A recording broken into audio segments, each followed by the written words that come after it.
సంఘటన స్థలం దగ్గరకు వచ్చినాం. మేము మాత్రం చాలా బాధాకరంగా ఉంది. మేము జోగిలం శివశక్తులం ప్రతి ఒక్కరం కూడా ముందు గదిలో వచ్చాము.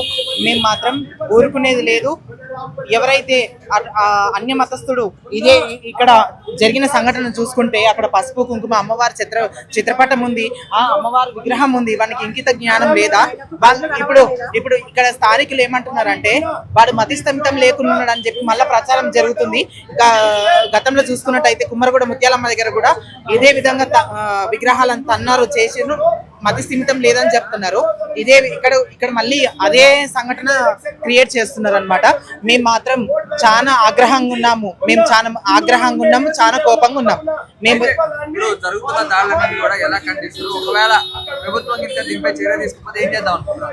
చూస్తున్నామండి, లోకం అంతా చూస్తుంది, కనువిప్పి చూస్తుంది. ప్రతి ఒక్కరు హిందువులు కూడా మేలుగొంటున్నారు. ఇప్పుడు ఈ సెక్యులర్ సెక్యులర్లకించి మప్పు తొలుగుతుంది అనమాట. ఎందుకంటే వీళ్ళు ఇలా చేస్తున్నారు కదా.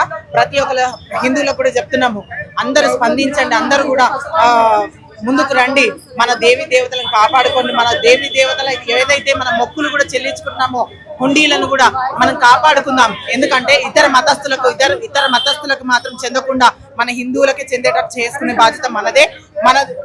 మనం మనకు వాళ్ళ ప్రభుత్వం కూడా వాళ్ళకి సపోర్ట్ చేస్తుంది. ఆ సపోర్ట్ అనేది నచ్చలేదు మాకు.